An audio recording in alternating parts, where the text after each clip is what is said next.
Through Millionaire's Prayer. Today, I ask you to bless me so that I may become a blessing.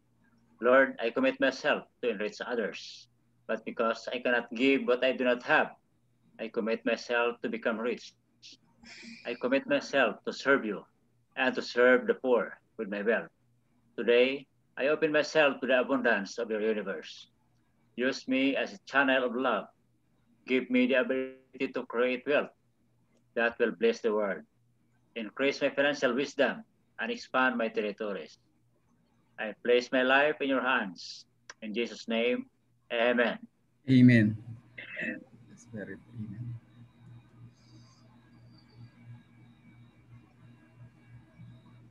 Okay, diretso na. Yes po, Doc. I know the only way I will become successful is to train and duplicate new trainers. I know exactly how to win. I win by field of training, one person at a time. Thus, I must remain simple in my presentation and training. I must be consistent and predictable. I have to do it fast so that the trainee can see how doable it is. I understand that the future of my new trainee and his family is in my hands. I must do it right and do it with pride. My trainee will be successful because of my commitment, dedication, and belief in the mission of our business. Rather than giving a man a fish, I will teach him how to fish. I am proud to be a builder, a WSP, IMG Fast Start Trainer. Back to you. Thank you, Doc Joy. Okay, good afternoon po sa inyong lahat. It's really an honor para po introduce ko yung speaker natin this afternoon. So, he's from Santa Cruz, Marinduque, a father of 3 children, a registered civil engineer by profession, and also a registered environmental planner. He's also a registered ASEAN engineer. He's an executive secretary of the Philippine Institute of Civil Engineers, PICE Riyadh chapter. He is a Secretary General in the Philippine Institute of Environmental Planners, PIEP KSA Middle East chapter.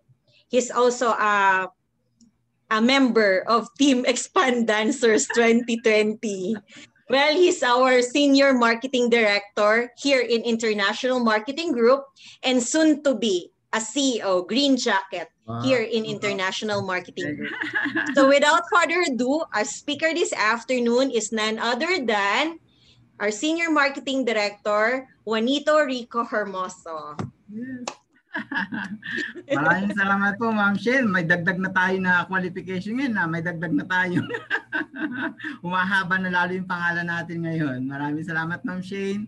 Maraming salamat, Dr. Joy. Maraming pong salamat sa inyong lahat at magandang gabi po sa ating lahat. Magandang gabi sa Pilipinas at magandang gabi mula dito sa Riyadh, Saudi Arabia. So magandang gabi po sa inyo lahat. Kumusta po ang ating maghapon? So parang ako'y nanganganay uli kasi more than 2 weeks akong hindi nakapag-webinar na ganito. Busy sa pagpo-practice ng Expand Dancer. Kaya medyo masakit pa ang katawan. So anyway, mag-uumpisa ulit tayo ng pag-aaral ngayon sa gabing ito. So, kumusta po kayo? Dapat tayo magsisimula. So, tanong ko po ay ito. Ilan po ang sinusuportahan mo sa inyong pamilya? Ilan ang sinusuportahan mo sa pamilya? At ilan ang nagtatrabaho sa inyong pamilya? So, kung halimbawa, ang member ng family ninyo ay 5 at ikaw ay ika-6. So, at ikaw lang ang nagtatrabaho sa pamilya, isa lang ang source of income na tinatrabahuhan mo. Mahal mo ba ang pamilya mo? Siyempre, sasagot natin na mahal natin ang pamilya natin, di ba?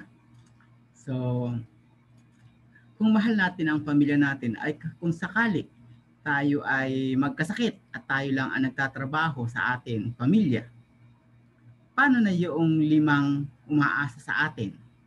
Siyempre, di ba, tayo pag tayo ay may sakit, siyempre titigil tayo ng trabaho ay walang kita, walang papasok na pera sa ating pansuporta sa pamilya.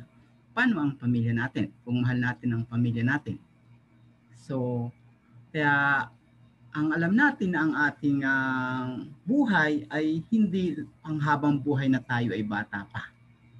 Ang ating buhay ay napakabilis at napakadali.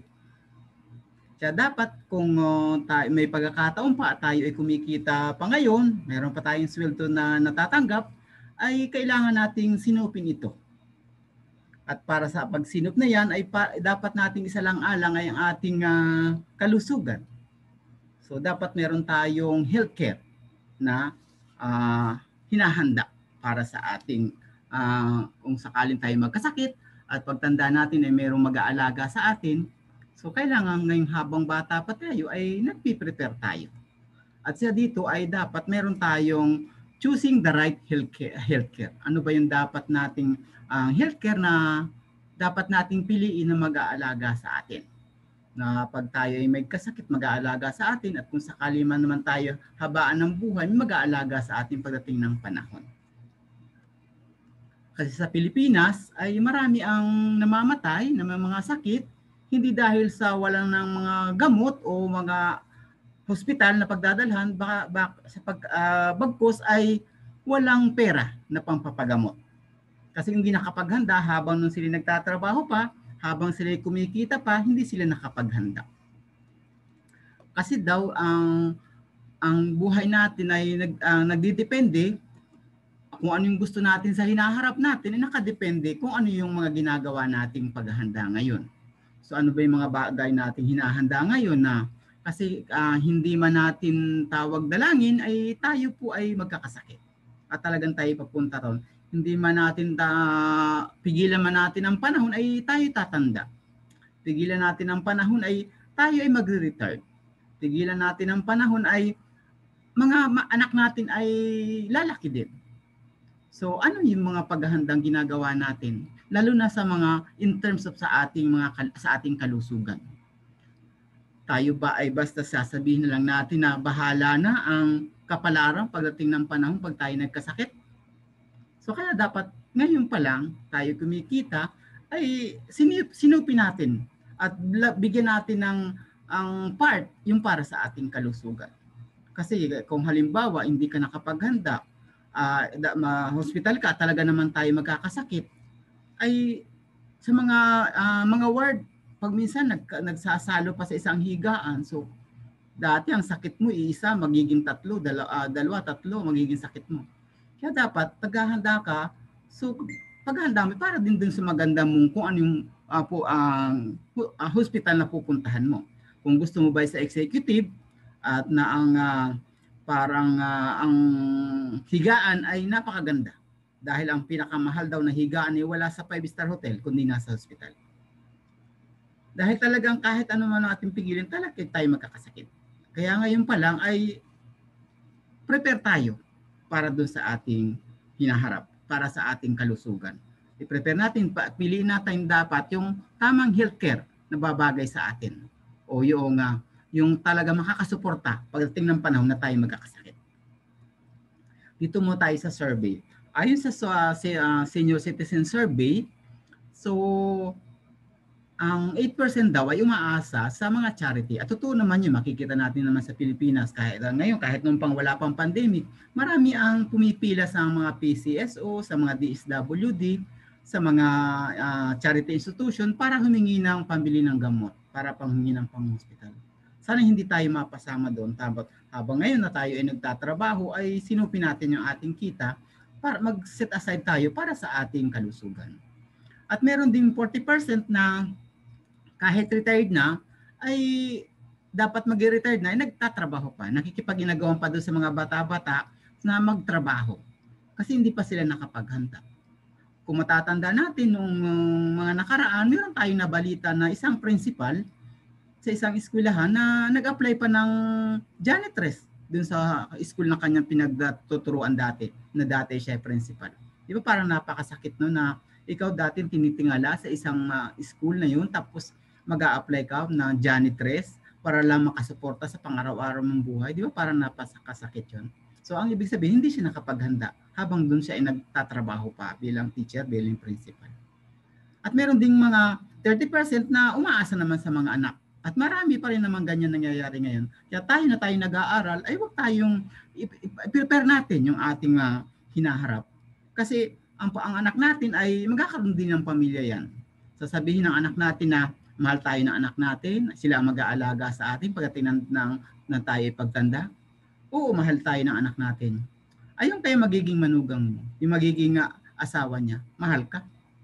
So yung ating anak nagiging sandwich kasi susuportahan niya yung bago niyang pamilya, susuportahan yung magulang niya. So yung nagiging sandwich siya sa responsibilidad. Na dapat ay wag na nating gawin pa sa tanggalin natin yung mindset na gayon. Kaya habang ngayon tayo maaga pa na tayo kumikita pa, ay magplano tayo para sa ating hirap, para yung ating mga anak din ay hindi mas nasasandwich sa obligasyon. Para kasi meron na din silang pamilya na susuportahan niya. At meron ding 20% na umaasa naman sa SSS at sa GSIS. At totoo naman yun dahil kahit ako man ay naghulog din ako sa SSS dati. Kaya lang, kano kalaki yung magiging pension mo? Kasya kaya sa mga pangangailangan mo pagdating na ikay-retired na wala ka ng ibang pinagkukunan? Kakasya kaya yan yung mga maintenance mo, yung pang-araw-araw, yung gastusin ng asawa mo, yung magiging pension mo sa SSS? Kaya kailangan gumawa din tayo ng parang para meron tayong pang-suporta sa SSS. Yung ating para sa ating panghinaharap natin na yung SSS parang suporta lang kasi dapat gumawa din tayo ng iba pa na na invest natin ngayon na pagdating ng panahon ay siya ang susuporta sa atin. At luckily, meron 2% na financially independent. At nasanay mapasama tayo dito sa 2% na financial independent. Katulad ng ginagawa natin ngayon na imulat tayo sa mga financial aspect kung paano mga tamang pag-invest ang tamang paghahanda para sa ating hinaharap. Nobody plan to fail in life. They fail because they did not plan. Hindi sila nagpaplano. Kaya ngayon tayo pa habang may panahon pa, habang tayo ay kumikita pa, na tayo magplano para sa ating hinaharap. Kasi hindi natin alam ang mga sinaharap. Hindi natin akalain na may mangyari sa ganito sa atin ngayon na pandemic. Hindi natin akalain halos 8 buwan na may pandemic. Hindi natin inaasahan yung ganito. Yung may pandemic na, mayroon pang bagyo, may lindol, mayroon pang ang mga pasunog. So, hindi natin inaasahan yung mga emergency na yun. Kaya ngayon, kasi ang tama daw ng pag-invest ay habang bata ka pa, habang kumikita ka pa. Hindi naman pwedeng magre-repair ka ng bubong kung umuulan na. Kaya ngayon pa lang, dapat ay na-prepare tayo. Kasi sa buhay daw natin ay may if sa gitna. So, ang buhay natin ay dalawa lang ang if. What if I die too soon? So, kung tayo bilang kunin agad ni Lord, na tayo mayroong panghulugan na bahay, hulugan tayong sasakyan, nag-aaral, nagpapaaral ng mga anak, sino yung sasalo para sa pagpapaaral ng ating mga anak, yung mga obligasyon natin sa ating pamilya, sino sasalo kung tayo biglang kunin ni Lord? Dahil hindi natin masasabi ang panahon, kasi na bigla na lang tayo may nangyayari sa buhay at wag naman mangyari. At basta tayo palagi lang magdasal at gabayan tayo ng Panginoon. And what I live too long, halimbawa na may pagkalooban ka ng Panginoon ng habang buhay.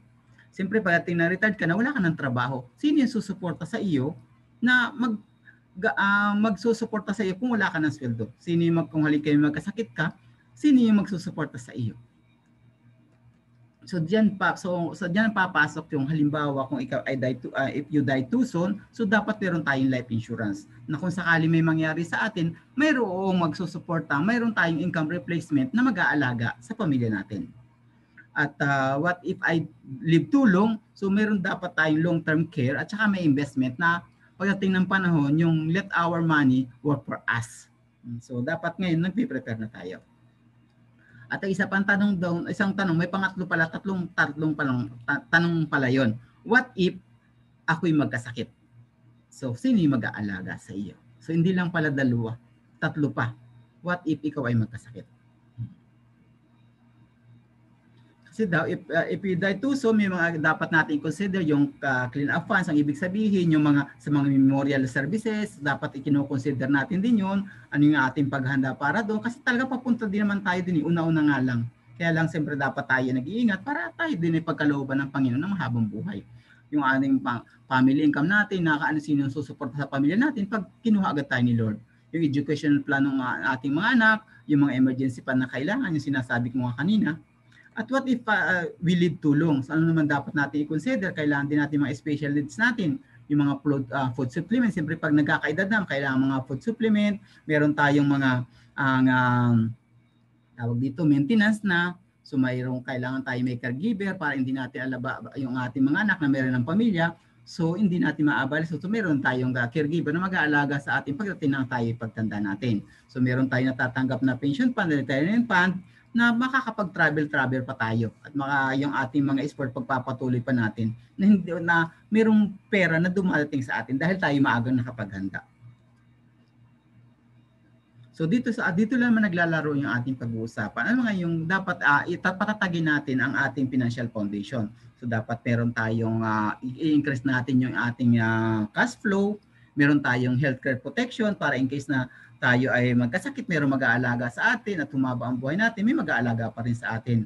At kung meron tayo namang kahit tayo kunin agad ni Lord, dapat meron tayong life insurance. At dapat din natin i-manage din natin ang utang natin dahil ang pag may utang ka, parang nagkakaroon ka lalo din ng sakit pag meron kang utang. Wala kang parang ikaw ay nakabilanggo pag marami kang utang. Hindi ka makakilos, hindi ka na makagulapay dahil yung sweldo mo, pagdating ng sweldo, pangbayad lang ng utang. Kaya dapat i-manage din natin yung ating mga utang. At yung emergency fund, dahil hindi naman natin hinihingi, bigla na lang dumadating ang emergency. Kaya dapat meron tayong emergency fund na at least 3 to 6 month na expenses natin na dapat nakatabi para in case naman tayo may emergency, ay meron tayong dudukutin. At tayo tsaka naman papasok yung ating mga investment. Kung yung ating cash flow ay maganda na ating cash flow, tsaka tayo mag-i-invest. Kasi hindi naman dapat inuuna mo agad yung investment tapos wala ka namang protection sa sarili mo. Dito sa ating pag-uusapan, meron na siyang healthcare, meron siyang life insurance, at saka meron siyang investment. So 3-in-1 na siya. So dito natin pinakikilala yung Kaiser Ultimate Health Builder Plan. Ito yung mayroong insurance na to protect your family if you die too soon. At meron tong healthcare na long-term healthcare to protect yourself if you live too long. At ang kagandahan pa nito, meron ka ding investment sa mutual fund. Kaya para ito 3-in-1, parang 3-in-1 na coffee, may kape na, may asukal at may gatas pa. So dito yung 3-in-1, ito yung ating Ultimate Health Builder Plan. So sino nga ba si Kaiser? Si Kaiser, ang ating ambassador sa Kaiser ay si Ms. Sharon Cuneta Pangilinan. Ang sabi niya ay kahit maputi na ang buhok mo, may Kaiser pa sa tabi mo. Siya po yung ating ambassador ng Kaiser.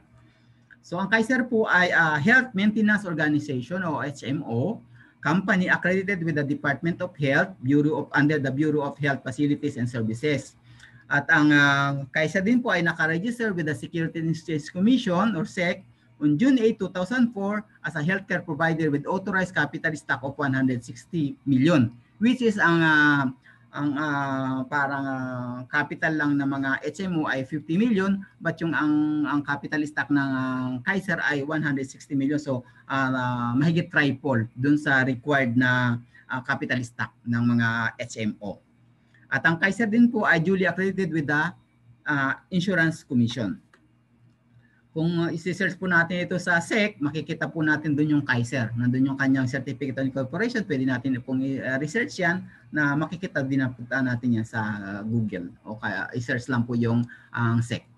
Nandun din po din tayo sa listahan po ng mga Health Maintenance Organization under Insurance Commission. Makikita din po natin doon yung Kaiser. Saka yung lahat ng mga HMO company sa Pilipinas, makikita din po natin doon. Ang ating pong presidente at medical director ay si Dr. Lea O. Yulo. Isa po siyang UST alumni at dati po siyang undersecretary ng Department of Health. At ang Kaiser din po ay member ng Philippine Association of Health Maintenance Organization Company sa Pilipinas na PAMOK ng ating pong director o presidente na si Dr. Lea O. Yulo ay siya po ang vice chairman ng naturang organization. Ang presidente po ay si Mr. Christian Argus ng MaxiCare. So yan po yung mga samahan ng mga HMO company sa Pilipinas. So ang Kaiser po ang nag-iisang pangalan ang number 1 name in healthcare. Sila po sa Pilipinas ang mayroong healthcare, may insurance at mga savings. Meron din pong ngayon may pinapasok yun. Kanina napanood kong webinar ng Manulife. Meron din po silang ini-introduce na mga healthcare. Kaya lang po may mga bundle-bundle sinasabi, pero hiwala yung sa mga certain sakit, hiwalay po. Dito paliliwanag po natin sa inyo kung yung mga sakit na cover ng Kaiser. At halos lahat po ng sakit ay cover ng Kaiser. Unlike doon sa iba po naman nag-o-offer, hindi naman natin na may mga critical illness lang po ang sinasabi nila doon na napakamahal yung premium. Dito sa Kaiser, affordable na, cover pa lahat. So sa Kaiser po ay kung may partner po tayo sa buhay, ay dapat may partner tayo sa kalusugan. Ito nga po yung ating Kaiser, ang ating kapartner sa ating kalusugan. So dito po ang ating pag-uusapan, dito lang po umiikot sa 3 kabanata. Sa una po yung accumulation period, yun yung sinasabi nating 1st to 7th years. Yung extended period, yung 8 to 20 years, yung hanggang maturity, at saka yung other information po. So dito po sa ating pinakikita, ito yung plan natin ay yung K100. So dito yung 1st to 7 years na mag-i-invest po tayo ng 1st to 7 years lang. Pagdating nung ika-8 years na doon na nag-accumulate yung ating investment, tumutubo na po yung ating investment hanggang dumating po sa maturity niya. So dito po, pakikita po natin, dito po sa pinakikita natin ay yung K100 plan. Kasi po ang ating plan ay from K45 hanggang K1 million. Dito po sa purpose of ating presentation ay pakikita po natin ay K100. Mamaya po, pagtapos ng ating presentation, pwede po tayo magtanong at depende dun sa anong planong gusto ninyo, anong age ang gusto ninyo, mayroon po tayong doon. Pwede po nating i-tackle mamaya yun isa-isa. So dito po sa ating presentation, ipakikita lang po natin muna itong K100. Dito sa plan natin po ay K100. Ang annual installment po ng ating investment ay 58,821 hanggang 7 years. 7 years to yung investment po natin ay 7 taon lang 1st to 7 years. At ang total contract price po niya ay 411,750. So ito po yung tinatawag natin accumulation period ng ating investment from 1st year to 7th years. So meron din po tayo na mode of payment, pwede pong semi-annual installment na 31,764 para po dito sa K100. Meron po tayong quarterly installment na 17,058. Meron po tayong monthly installment na 5,882 or spot cash payment na 169,200. So kung ang total contract price nga po nito ay 411,750, kung spot cash meron po siyang discount na 10%. So naging 369,000, tapos pagdating pa ng maturity, mas malaki makukuha ninyo. Pero kung makikita po natin dito sa monthly, 5,882, tapos yung annually ay 58,821, parang lumalabas po siya 10 lang. Kasi kung i-compute po natin sa 1 year yung 5,882 times 12, mahigit po itong 70,000. Pag annually po, meron po tayong 2 months na discount. Kaya kung meron din po kayong fund, ay mas maganda po na annually yung ating investment para po mas malaki yung discount, tapos wala na kayong alalahanin. So yung 58,821 monthly po yun, annually plus 500 pesos po na policy fee.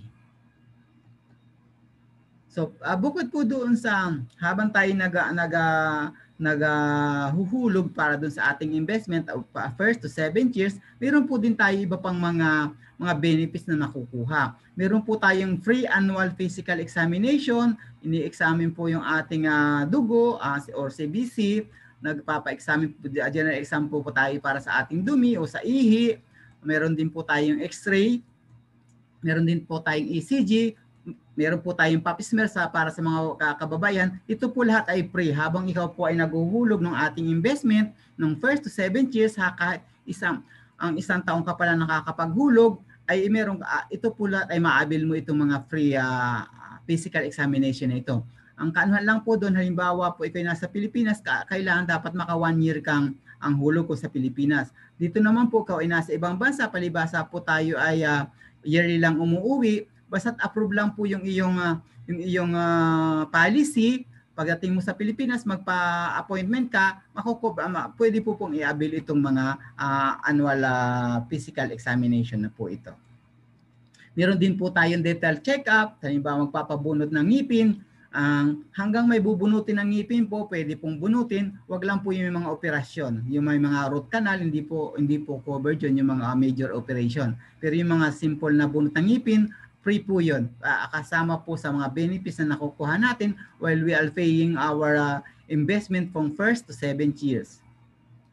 Pwede rin po yung mga simple na paglilinis ng ngipin, yung mga pagtatanggal ng mga tartar, free din po yun. Mga temporary fillings, re-cementation of jacket, crowns, onlays, and inlays. Kaya lang halimbawa pupunta po kayo sa dentista. Bago po mag-umpisa ng procedure, halimbawa sinabi sa iyo ng dentista, lalagyan ba natin ng mga sangat-sangat na ginto yung ngipin mo kasi may awang?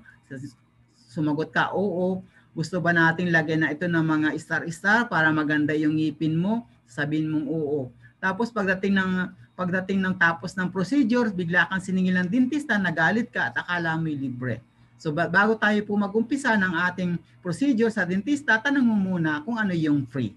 So kasi meron po tayong mga hindi kasama po dun sa free benefits. Yung nga lang sinabi, bunot ng ngipin, pero yung pong kasi yung mga braces, yung mga pagpapaputi ng ngipin, personal na po yun, hindi po kasama din sa mga free benefits. Pero tanong po muna natin sa dentista, ano po yung libre bago po tayo mag-umpisa ng procedure. Cover din po yung mga sa doktor, sa mga espesyalista na sa doktor, habang kung tayo na hospital, cover din po yun. Makikita rin po natin yung mga yan na mga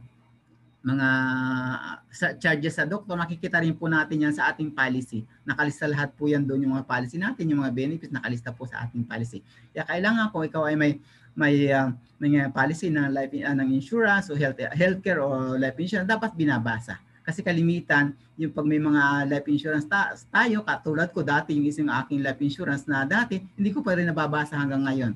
Kasi sabi nga daw ng mga policy, ako tinatago mo ngayon sa baol kasi hindi mo ako binabasa. Darating ang panahon, ikaw ang ilalagay dito sa baol. Kaya kailangan basahin natin yung ating mga policy. Ano ba yung naka-cover doon? Kasi pagdating ng panahon at na mayroong hindi naman tawag na dalangin ay may mangyari, alam natin ano yung nakapaloob doon sa policy. Kaya binabasa natin. Dito ang kagandahan dito sa Kaiser, ang ating policy ay online.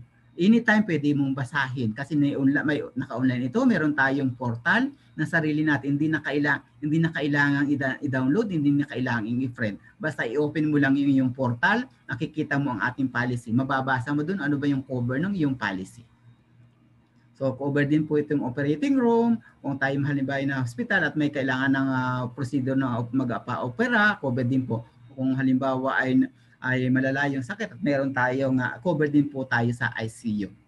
Kahit nandun pa lang po tayo dun sa accumulation, nandun pa lang po tayo sa paying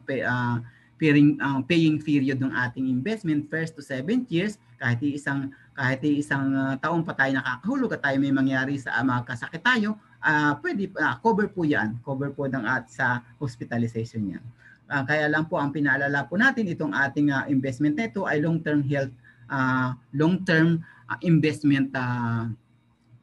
Ang ibig sabihin habang tayo ngayon na may trabaho pa, may mga ginagamit pa tayo sa ating mga company, yun muna ating gamitin para in case na wala na tayong trabaho, may mga gamit tayo. Kasi ang ating mga ginagamit ngayon, nawala na tayo sa trabaho, hindi natin madadala yung healthcare na yun. Madadala natin yung card, pero yung policy hindi natin madadala. Kaya ito itong ating Kaiser healthcare na ito ay long term. Hinahanda natin ito para pagdating ng panahon na wala tayong trabaho. Na yun ang susuporta sa atin, yun ang magagamit natin hindi lang sa sakit natin, yung investment na dadating sa atin. Kasi mag-accumulate, habang hindi natin ito ginagamit, nag-accumulate yung investment natin. Pero kung talagang hindi maiwasang hindi magamit, pwede mo magamitin. So kaya lang inaano ko natin, ito yung long-term care na para pagdating ng panahon, may magagamit tayo na aalaga sa atin na pagdating ng wala na tayong trabaho at tayo retired na. So dito po sa ating mga accreditation hospital room and board, dito po sa K100, ang room per day po niya ay 1,000. So as per dito sa K100, 1,000 ang kanyang per day. Halimbawa, na hospital ka, ang ayaw mo dun sa room, gusto mo mas magandang room, pwede naman po yun. Halimbawa, nakuha mong room ay 1,500, ay yung iyong accredited lang ng iyong room ay 1,000. So, ikaw na po ang magbabayad ng 500. Kasi ang nakalagay dun sa plan mo, 1,000 lang. Depende naman po sa iyo yun. Kasi ang cover, as per dito sa K100 plan, so 1,000. Meron po tayong ang 600 kung K45, may 700, may 800, may 900, 1,000, 1,200, 1,500, depende po sa plan. Kasi ang plan nga po natin ay K45 hanggang K1 million. So depende po sa plan yun. Ito pinakikita po natin ay K100. Ito nga po yung 1,000 ang room per day. So meron din po tayo dito naman po sa K100 din, ang ating pong medical benefits limit ay 60,000 per year. Ano pong ibig sabihin nun? Halimbawa po tayo ay na-hospital tayo, yung ating annual, yung ating limit ay 60,000. Halimbawa tayo ay na-hospital, ang gastos natin ay 70,000. So yung 10,000 yung babayaran po natin kasi dun sa plan natin ang ating limit ay hanggang 60,000. Pero halimbawa na-hospital ka, ang gastos mo ay 40,000. In the same year na hospital ka uli, meron ka pang 20,000 na magagamit. Pagdating ng susunod na taon, balik uli sa 60,000 per year, yung iyong limit dun sa hospital na magagamit mo. So meron din po tayo, cover din po tayo ng life insurance. So ang ibig sabihin, di ba, ang ating investment ay ang long-term healthcare. Pero meron po siyang kasama na life insurance. Kaya sinabi natin na ang 3-in-1. So yung healthcare tapos may life insurance siya. So halimbawa po yung policy holder ay kinuha ni Lord. So yung may makukuha po yung pamilya na term life insurance na katumbas kung dito sa K100 ang kanya pong life insurance ay 450,000 ang kanyang life insurance. So ililipat sa family yung policy, yung sa beneficiary. So yung lilipat yung healthcare at saka yung investment at saka ibibigay pa yung life insurance. So kung basta mawawala na yung life insurance pero yung investment tuloy-tuloy pa po yun at saka yung healthcare. Meron din po tayong accidental death. Halimbawa po yung policy holder ang kinamatay ay aksidente. So yung pong kanyang 450,000 madodouble po siya. Magiging 900,000 kung aksidente ang pagkakamatay. So ang nadodouble po siya yung life insurance niya. So bibigay sa pamilya yung 900,000 tapos ililipat yung policy na yung healthcare at saka yung investment sa beneficiary. Meron din po tayong disbarment. Ang ibig sabihin nun, halimbawa po ay naputol yung dalawang kamay, so hindi na siya makapagtrabaho, 100% po yung maibibigay yung 480,000. Kung halimbawa ay naputol ng isang paa at saka isang kamay, o nabulag yung isang mata, o both of nabulag pareho ang mata, so meron po 100% din po ang makukuha na insurance ng pamilya, ng policy holder.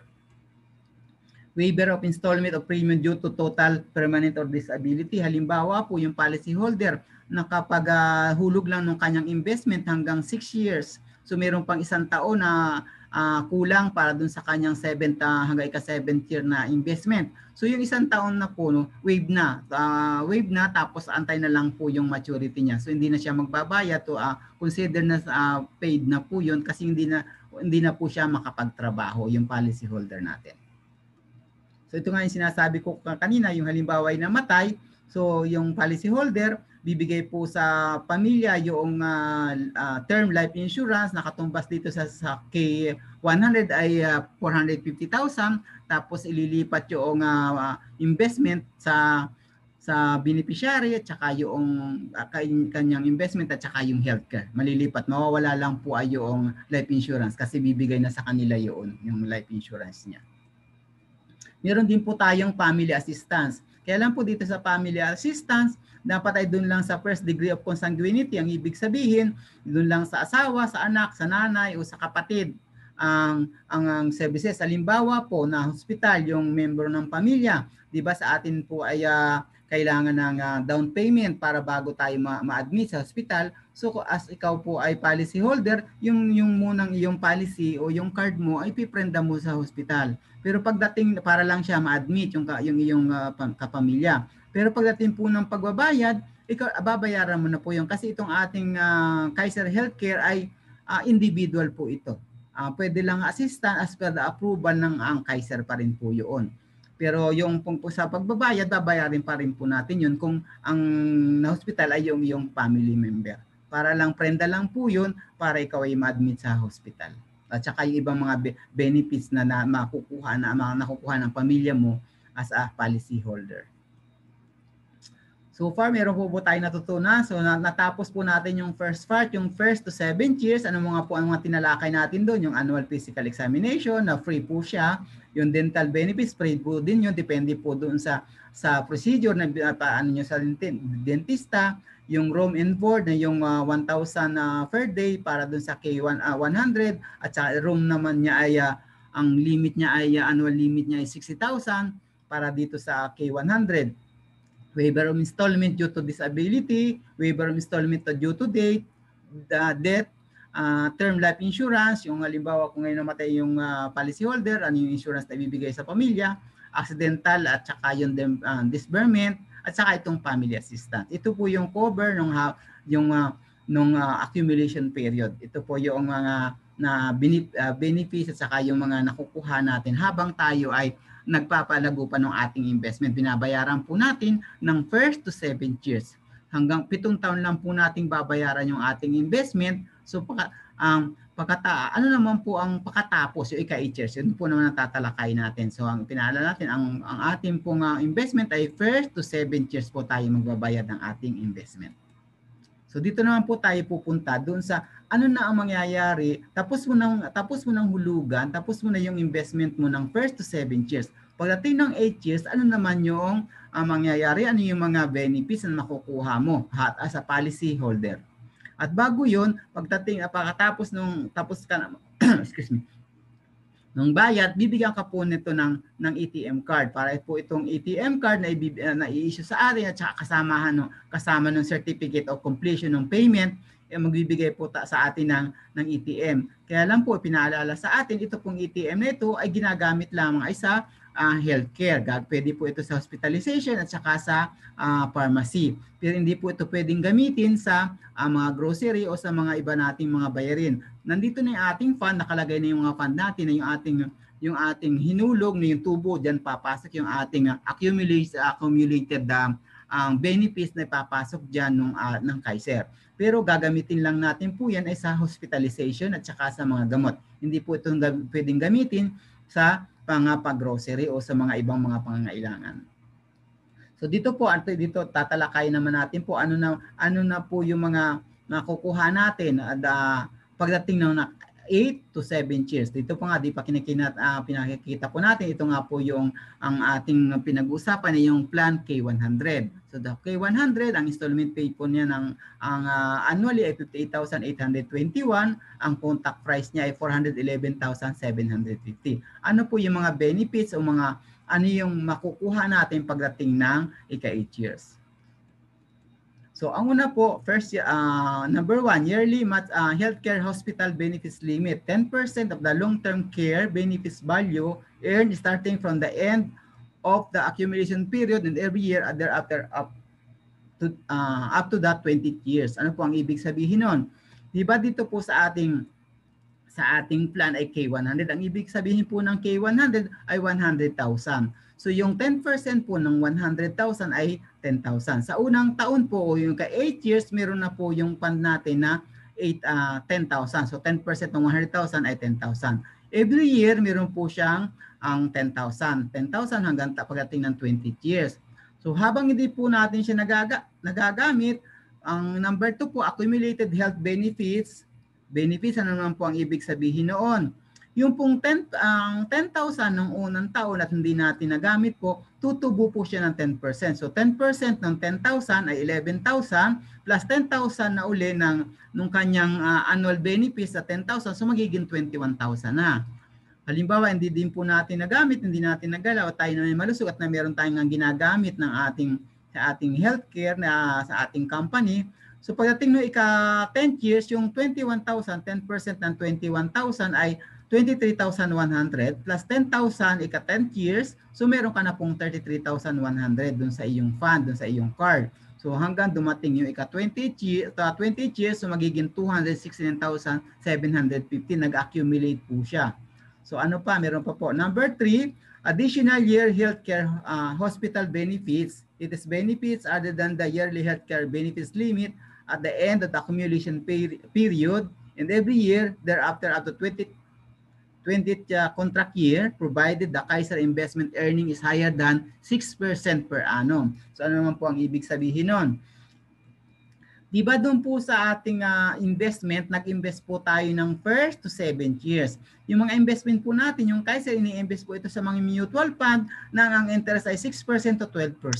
So for the purpose of representation, ito pong pinakikita natin na yearly bonus na 32,981 ay 8% nung 411,750 na ininvest natin. From 1st to 7th years, yung investment natin ay 411,750. Kung meron po siyang, tumubo po siya ng 8%, dahil kinuha natin yung average ng 6 to 12%, meron po siyang average na 8%. So 8% ng 411,750 ay 32,981. So ito na po yung fund natin, bukod pa dun sa 10,000 na dun sa 8 years. So dahil ito yung tinubo nung ang investment natin kung 1st to 7th years. Pagdating naman po nung, di ba sinasabi din po that, dito na provided the Kaiser investment earning is higher than 6% per annum, bibigyan pa po ng Kaiser ng minimum of 3% ng 411,750 pagdating na ika 9 years, na kung ang Kaiser at ang mutual fund ay tumubo ng more than 6%, bibigyan pa po ng minimum na 3% ang ating policy, ang ating investment. So yung 3% ng 411,750 ay 11,793. The following years, kung tumubo uli ang Kaiser sa mutual fund niya ng more than 6%, bibigyan po uli siya ng minimum of 3% ng 11,750, so 12,100. So ang mutual fund kasi ay naglalaro yan, tataas, bababa, taas pa. Itong 11,793 ay parang 2.93%. Itong 12,100 to 3%. So nagpa-fluctuate pero ang minimum niya nandun sa 3%. So yearly, tumutubo po yung investment ng Kaiser na more than 6%, tumutubo din po yung ating investment. So pagdating ng nag-accumulate siya, yung halimbawa 32,981, pagdating pa po na ika 9 years, yung 32,981, palibhasa hindi tayo nagkakasakit, tayo malusog, hindi natin nagagamit yung ating investment, hindi nagagalaw. So yung 32,981 ay tumubo pa ng 10%. So 10% ng 32,981 plus 3% ng 411,750 na 11,793, naging 48,072 na yung fund natin dun sa ating ATM card. So yung available fund na nandun sa ating ATM card. Palibhasa, hindi tayo nagkakasakit at tayo ay ito nga ang ating nilalaan para sa ating retirement, para pagdating nating tanda, hindi natin ginagamit, parang pinapatubo lang natin, pinapalaki natin yung ating investment. So pagdating nung ika 10 years, yung 10% ng 48,072 plus 3% ng 411,753, so naging 64,980 na yung fund mo dun sa card mo. So yearly, ganun ang ginagawa, 10% ng 64,980 plus 3% ng 411 sa 750, nag-accumulate siya. Pagdating ng 20 years sa maturity period niya, naging 446,419. Bukod pa doon sa 269,750 na 10% annual health benefits limit. So meron pa po. Number 4, long-term care benefits value. Guaranteed health benefits as shown in the schedule of benefits, which can be used at the end of the 20th year as a part of the hospital benefits limit until fully utilized or can be converted into cash on the 20th years. Ano man po ang ibig sabihin nun? Di ba dito po sa ating plan K100, so K1 so 100,000. dito po, magamit po natin man yan at yung mga accumulated period, magamit natin yung mga annual health benefits, yung pong ang 100,000, di pa, as per dito sa K100, guaranteed na ibabalik po ng Pfizer sa policyholder. Itong 100,000. Magamit man 269,750, magamit man yung 446,419, guaranteed na ibabalik yung ang 100,000 as per dito sa plan na K100. So 100,000 ibabalik po ng Kaiser sa policyholder.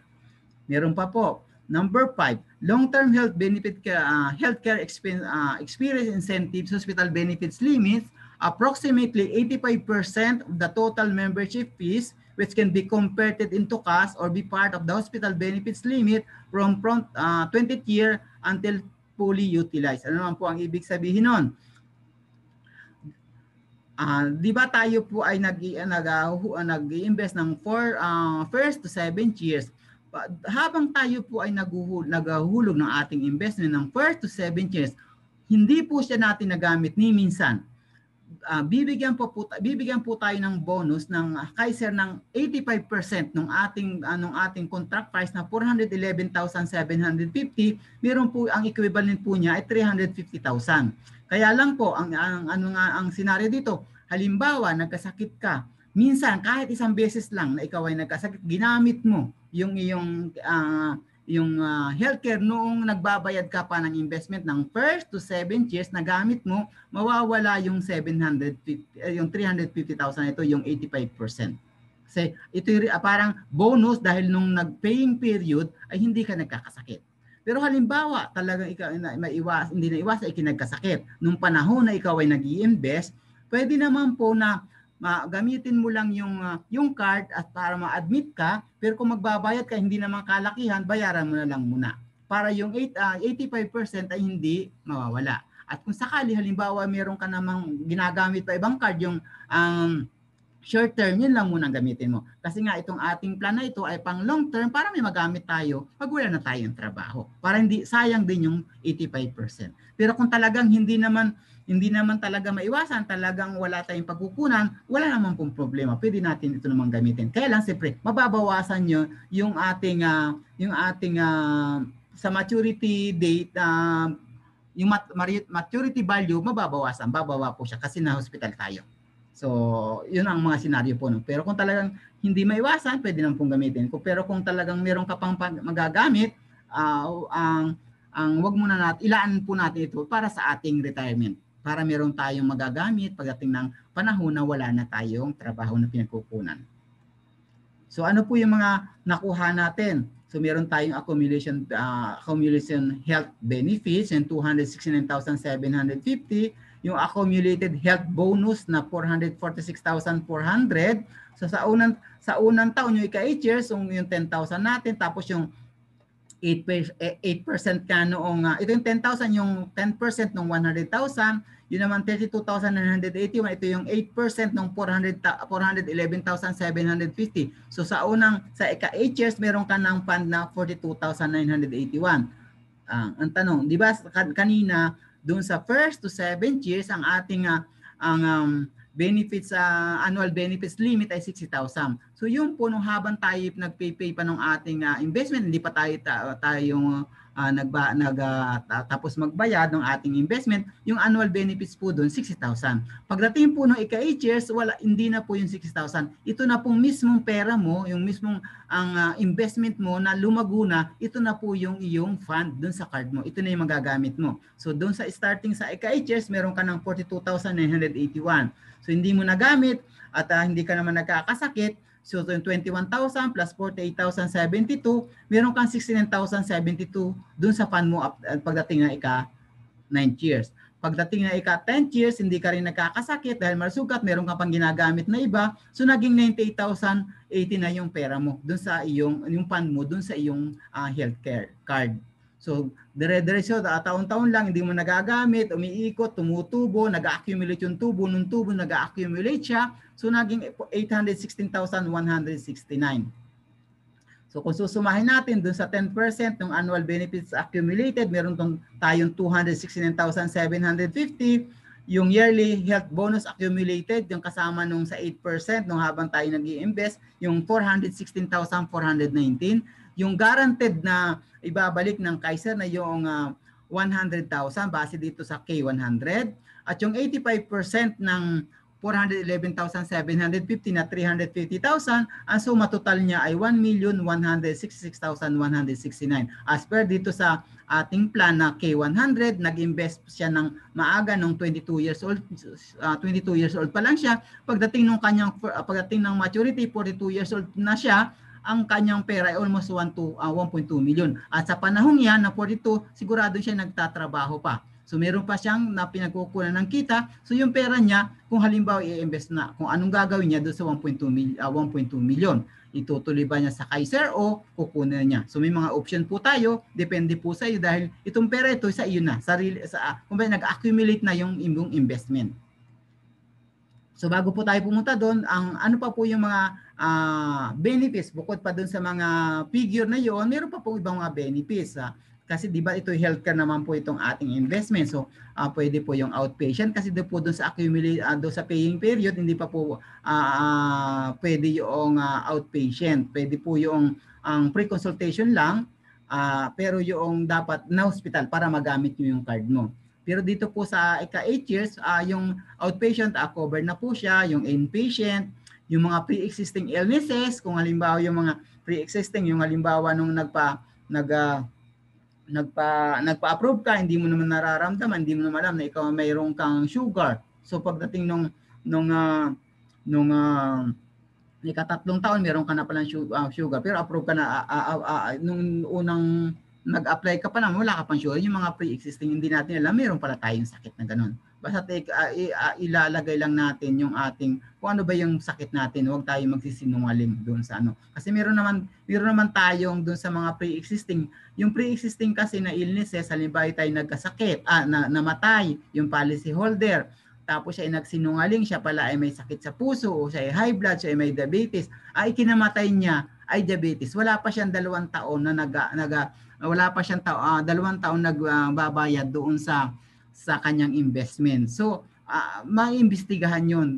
Mayroon ka palang pre-existing illnesses. Yung pag-ukaw ay halimbawa namatay yung policyholder. Pero kung halimbawa, yun namang pre-existing ay naramdaman after 3 years, meron po tayong 2-year contestability period na 2 years. So halimbawa, ika-3 taon, namatay yung policyholder, hindi cover po yung kanyang life insurance. Ang sinasabi lang po yung nung halimbawa namatay at namatay ay dun sa pre-existing illnesses, doon po nagkakaroon ng investigation ang mga insurance company. Kaya dapat, huwag magsisinungaling. Pero kung halimbawa na may sakit mo, halimbawa na operahan ka, matagal na, talagang huwag mo na ilagay yung mga matagal na panahon. Yung mga 2 years lang, 1 year lang na sakit mo. Yung mga dreaded diseases, covered din po yung mga dreaded disease, yung mga malalang karamdaman, mga cancer, mga stroke, covered din po dito sa atin. Unlike dun sa iba pong mga insurance, may mga sinasabi silang ang cover lang ay critical illnesses. Halimbawa, kung ang na-hospital siya, ang nagkasakit lang siya ay migraine o kaya sakit sa tiyan, so hindi pa rin mako-cover kasi yung kanilang insurance ay cover lang ay critical illnesses. At yung mga ganung mga insurance po ay napakamahal. Unlike po dito sa Kaiser ay affordable po at mababa po ang premium pag Kaiser. May healthcare ka na, meron ka pang life insurance, meron ka pang investment. So cover din po dito sa mga kababayan po yung panganak. Ay cover din po pagdating po ng ika-8 years na. Cover po yung panganak. So far, meron po ba tayong natutunan? So yung to wrap up po dun sa second part, yung extended period, yung covered na po yung outpatient, covered ang inpatient, mga pre-existing illnesses, mga dreaded disease, yung mga critical illness na sinasabi, yung panganganak, yung may covered pa rin po yung term life insurance kung sakali may mangyari sa policyholder, o kung na-aksidente, o yung na baldado, covered din po yun. Yung mga 10-year benefit, health benefits, at saka yung yearly bonus, yung pinakikita ko pong figure kanina na nag-accumulate yung ating investment. Ito po yun dun sa extended period na. So, ano naman po, halimbawa, pagdating na, tapos na, kompleto na yung iyong maturity period, ano ba ang senaryo, ano mga option na pwede nating gawin? kung pwede ba natin kunin na lang lahat, pwede natin iwan, pwedeng partial. So dito po sa extended dun sa long-term benefits na, so meron po tayong 4 na option. Yung option 1 po, retain the maturity with Kaiser. Ang ibig sabihin, iiwan natin yung 1.2 million na yan, nilalagay natin sa Kaiser kasi meron pa naman tayong hanap buhay, meron pa tayong pinagkukunan. Iiwan lang natin doon, tuloy-tuloy pa lang yung ating investment, patuloy-tuloy na nag-accumulate yung ating investment. Meron din po namang number 2, withdraw only the yearly increment earned. Ang ibig sabihin, kinukuha mo lang yung tubo, yung 10%. Halimbawa, dun sa investment, may 10%, kinukuha mo lang yung 10% noong 1.2 million. So, pwede din po yun yung option 2. Yung option 3 naman, withdraw only the portion of the maturity value. Ang ibig sabihin, halimbawa po, kukunin mo yung kalahati, yung almost 600,000, iiwan mo lang yung 600,000 doon para siya yung mag-accumulate. At meron din po tayo namang fourth option, yung withdraw the entire maturity. Ang ibig sabihin, kukunin mo na lahat, ayaw mo na ipagpatuloy dahil may paggagamitin ka, so wala na kayong pag-uusapan ng Kaiser doon kasi kinuha mo na lahat. So, bahat mag-aano ka lang sa Kaiser. So, ito ano lang po ang mga ibig sabihin doon. Sa option 1, yung continue yung investment mo, iwan mo lang yung 1.2 doon. So, yung pong dating coverage ng life insurance na 75 years old, magiging pong up to 80 years old na ang coverage pag life insurance. Kasi di ba sa ang mga coverage ng mga life insurance ay hanggang 75 years old lang. So dito, pag pinagpatuloy mo, magiging hanggang 80 years old yung iyong ang cover ng life insurance, at yung ang equivalent ng iyong insurance ay 50% ng pera mo doon. Di ba? Ang pera mo doon ay 1.2 million. So yung 600,000 ang value ng iyong life insurance. So meron kang 1.2 million na yung pera mo doon, plus meron ka pang ang 600,000 value ng iyong life insurance. In case na may mangyari, may makukuha ang pamilya ng 50% plus doon sa pera mo doon. At cover ka rin mga pre-existing illnesses, mga physical examination, mga consultation, free po yun sa lahat. Sa 500 hospital, 800 clinics, at 10,000 doctors. And ito sa world, sa Pilipinas, buong Pilipinas po, meron po naman tayo ditong listahan ng mga accredited hospital ng Kaiser. Makikita rin po natin yung sa ating portal ng Kaiser. Pwede po nating ma-search kung saan yung lugar, ano yung mga hospital na accredited ng Kaiser po. Yung option 2 naman po, halimbawa, kinontinue mo, kikukunin mo lang po ay yung increment, yung halimbawa 10% na tubo ng 1.2 million.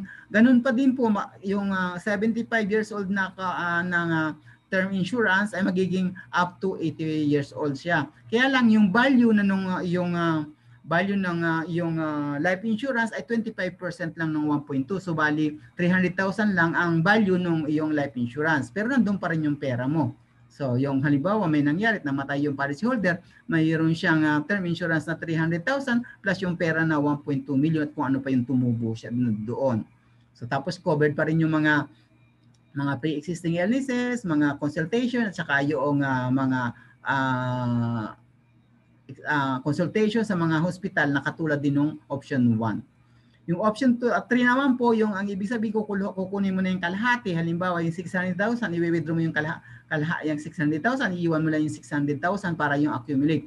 Ang magbabago lang po doon, wala na yung term life insurance. Wala na po siyang coverage ng life insurance. Pero lahat ng mga unlimited consultation, mga pre-existing illnesses ay covered pa rin po. Ang mawawala lang po doon ay yung life insurance na coverage. Pagdating naman po nung option 4, ang ibig sabihin, i-withdraw mo na lahat. So, i-withdraw mo na, kaya lang dapat meron ka po susulat ka o meron kang notification sa Kaiser na i-withdraw mo na yung iyong policy pagdating ng maturity. So, bago po dumating ang maturity, 30 days ng maturity, mag-notice ka na sa Kaiser na i-withdraw mo na yung iyong investment. Kasi pag lumampas na doon sa maturity, ang magpo-fall po yun doon sa option 1. Ang ibig sabihin, magpapatuloy lang. Basta, bago dumating yung kanyang graduation date o yung kanyang date ng maturity date, halimbawa susunod na taon, bago dumating yung ikasang taon uli, susulat ka lang sa Kaiser na kukunin mo na. Mga 30 days before the maturity, susulat ka na i-withdraw mo na yung iyong investment. So ano po yung mga pinag-aralan natin? Di ba? Kung halimbawa, yung policy holder, palibhasa ngay bata pa siya, 42 years old pa lang siya. Pinagpatuloy niya yung kanyang investment, pagdating na ika 60 years old niya, yung pera niya na 1.169,169 ay magiging 6,483,800 pagdating ng kanyang ika 60 years old. Kung basta 18 years, 42 plus 18 years, 60 na siya, naging 6,483,800 yung pera niya at mayroon pa siyang annual life health care na 648,380. So, ngayon mayroon pa siya, bata-bata pa siya, mayroon pa siyang pinagkukunan, pinagpatuloy lang niya yung kanyang investment. Pagdating na ika 65 years old niya, na yung pera niya, tingnan niya ang pera niya dahil pinagpatuloy lang niya, yung 6,483,800 nung ika 60 years old niya, pagdating na ika 65 years old niya, meron na siyang 10,442,224 at meron pa siyang annual limit healthcare na 1,044,222. So yan ang kagandahan na habang maaga pa tayo nag-i-invest, habang tayo maaga pa at bata pa tayo, yun ang malaki ang magiging resulta pagdating ng panahon na ikaw ay retired na yung pera mo na mismo ang magtatrabaho sa iyo. So, di ba? Maaga siya maaga siya nag-invest, maaga siyang nagising sa pag-i-invest. So, habang bata pa siya, lumalaki yung pera niya. Na pagdating ng panahon na siya ay retired na, yung pera niya mismo ang nagtatrabaho sa kanya.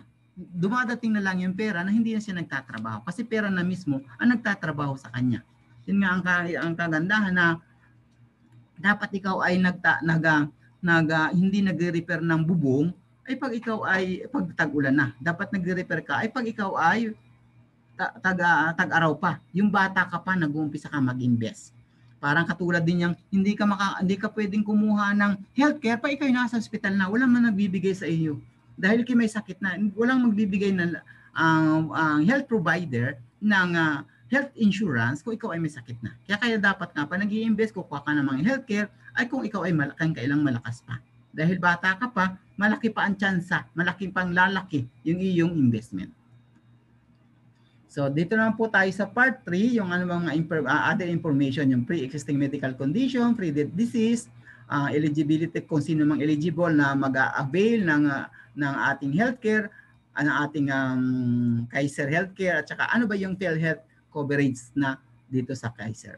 So ano naman po yung mga pre-existing medical condition, yung sinasabi ko nga, yung halimbawa yung na-approve yung iyong policy, hindi mo naman nararamdaman, ikaw pala ay may diabetes, so yun yung mga pre-existing illnesses.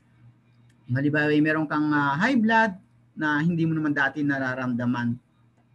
Tapos ano naman po yung mga illnesses na covered ng ikaw ay dito sa Kaiser pagdating na ika 8 to 10 years na, lahat po nang nakalista ditong mga sakit, mga kidney, mga diabetes, cancer, covered na po siya. Yung mga sakit na nakalista dito, covered po siya. At ano yung mga dreaded disease na sinasabi, mga critical illnesses na, yung mga leukemia, yung mga malalang mga karamdaman, halos nandiyan po lahat yung mga nakalista yung mga sakit dito. Dito po sa Kaiser, lahat ng uri ng sakit ay covered. Hindi po siya selected na kung ano lang yung nakalista doon sa mga sakit. At ito naman po itong mga nakalagay na dreaded diseases, makikita rin po natin ito sa ating policy. Kung halimbawa doon sa portal natin, mababasa din po natin ano yung mga dreaded diseases na yan, yung mga critical illnesses na makikita po natin doon.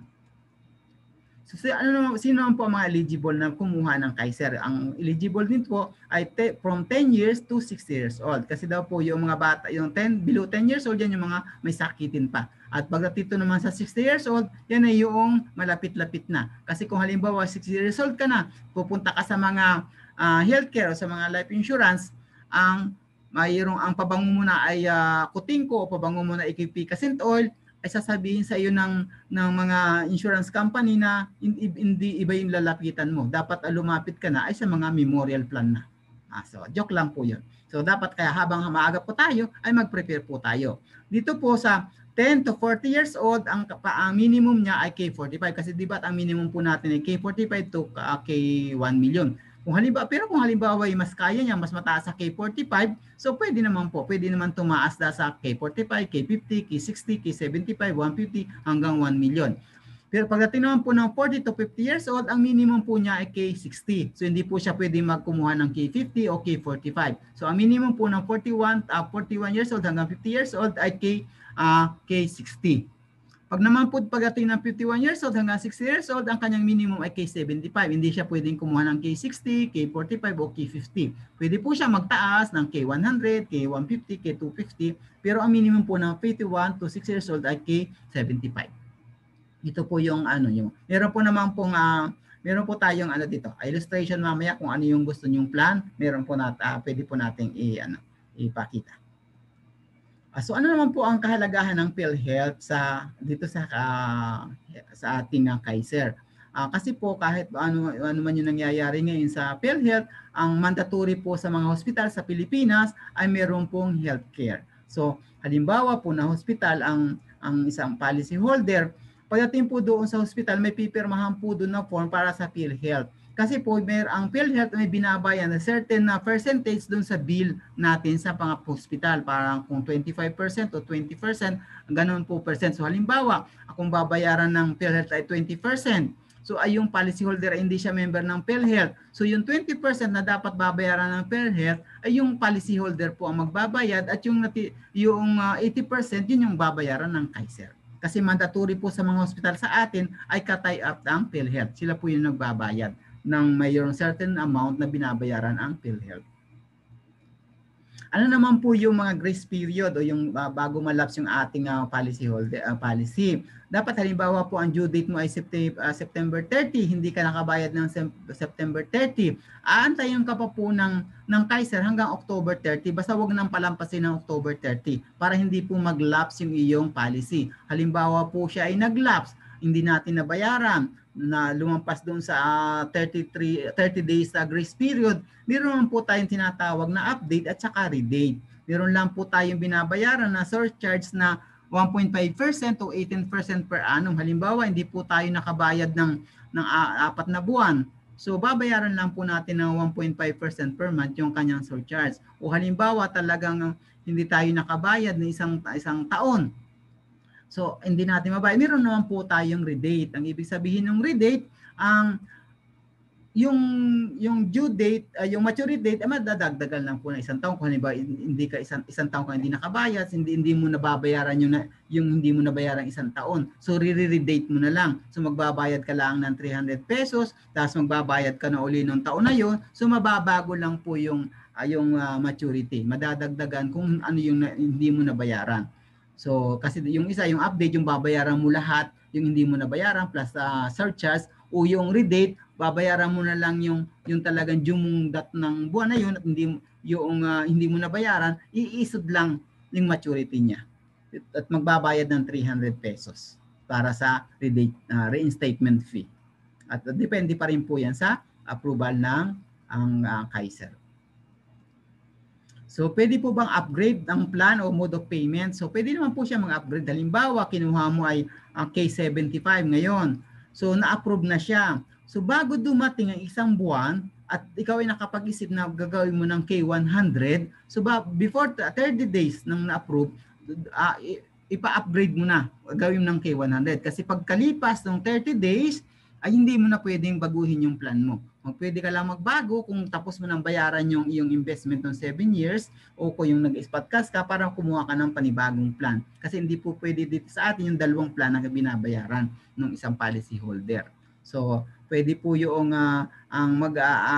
magpa-upgrade ka agad bago dumating yung 30 days ng approval ng iyong plan.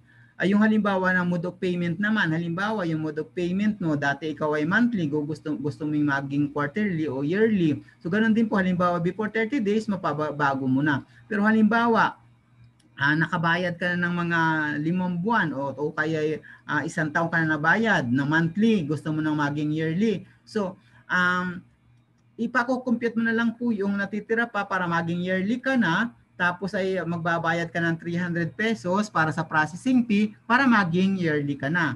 Pero kung halimbawa nag-yearly ka na at gusto mo uling baguhin, hindi ka pwedeng bumalik sa quarterly o sa annually. Kung pwede po tayong mag-upgrade, hindi po tayo pwedeng mag-downgrade. Transferable po ba naman ang Kaiser policy? Transferable po ito. Nung unang panahon po, pwede po ito transfer sa third party. Pero po ngayon, bawal na po ito dahil nasilip na ito ng insurance company. Pwede lang po siyang i-transfer sa kapamilya. Anong ibig po nang sabihin ng transfer? Yung halimbawa, wala nang kakayanan na magbayad yung policy holder, itatransfer niya doon sa kanyang anak o kapatid. Nasa siya nang magpapatuloy, so mawawala sa iyo yung iyong policy, ililipat na. Pwede po yung transfer, kaya lang doon pa nga sa first degree of consanguinity. Hindi po pwede siyang ilipat sa iba. At halimbawa naman po yung policy holder, di ba nasabi ko kanina, kung halimbawa may nangyari, namatay, talaga pa ng automatic naman po, ililipat naman yun doon sa kanyang beneficiary. Number one beneficiary niya, kung nakalista sa kanya yung irrevocable na beneficiary, yung asawa niya, doon siya mapupunta. Halimbawa may nangyari din doon sa nilipat na doon sa halimbawa doon sa asawa, ay may nangyari din doon sa asawa. Wala na siyang life insurance dahil nakuha na, pero pwede namang ilipat ulit doon sa anak yung healthcare at saka yung investment. Pero yung life insurance wala na siya dahil nakuha na nung mismong first policy holder. So far, meron po ba tayong natutunan? Did you like what you have learned today? Meron po ba tayong mga natutuhan sa aking mga sinabi, sa aking mga ginawa? So habang po tayo nag-aaral at tapos yung ating mga natututunan ay dapat po natin ay lagyan natin ng action. Kasi sabi nga po ni Sir Joen kanina, meron din mga sinasabi na PA, professional attendees. Ano yung mga sinasabing mga professional attendees? Yung palagi lang attend, nakikinig siya, pero wala siyang action. So wala nangyayari. Kaya huwag po tayo na maging PA, professional attendees. Attend tayo ng attend, pero wala naman tayong action na ginagawa. So lahat ng bagay po natin para makamit natin yung ating ang success o kung anong gusto natin sa buhay, yung mga goal natin sa buhay, dapat yung ating mga pinag-aaralan, yung ating dapat natin natututunan sa araw-araw, ay gumawa tayo ng action. Hindi man malaking action o unti-unti nating nagagawa yung ating mga bagay na gusto na tayo gumagawa tayo ng action, ay makukuha natin. Hindi yung tayo nakikinig lang na nakinig, pero wala namang action na ginagawa. So dapat ay meron tayong action na ginagawa, pinaplano natin yung ating gusto sa hinaharap. Kasi nga, di ba sabi ko kanina, yung lahat ng gusto mong sa hinaharap ay nakadepende yun kung ano yung ginagawa mo ngayon. So kahit ano daw mga excuses natin sa buhay, ay tayo nagtatrabaho ngayon, ano mga excuse natin, ang ating trabaho ngayon ay temporary. Darating ang panahon na tayo mag-retire. Katulad ng nangyayari ngayon, hindi man mag-retire, ay nawawalan trabaho, pinapauwi. Kahit anong ating excuses natin ngayon, ang mga anak natin nilalaki at mag-aaral. So, ano man ang ating gagawin, talagang pupunta tayo doon. Magpaka-ingat-ingat man tayo, magpaka-exercise tayo yung magkakasakit. Ano man mga excuses natin sa buhay, ay meron at merong darating sa ating buhay. Ano man ang ating mga alibay ay darating yung mga emergency sa ating buhay. Ang sabi nga ni sabi nga ni Master Builder Bert Borja, isa sa big 3 ng IMG, ang Pinoy kailangan magka-crisis muna bago magising. So nauuntog at nagigising. Dahil sa nangyari ngayon sa pandemic, marami ang nagbago ang buhay. Marami ang dating mayaman na bumagsak. Sabi nga sa mga balita o yung mga ng mga psychiatrist, marami daw ang nasisiraan ng ulo sa panahon ito. Kasi nga hindi nila naranasan ng una yung mga nararanasan nila ngayon. Nagigising sila sa katotohanan na talagang kailangan nagpiprepare habang tayo malakas pa. Kaya dapat ano man ang ating mga gawin sa buhay, ay kailangan tayo magising sa katotohanan. Ano mga dapat nating paghahanda ang ating dapat gawin.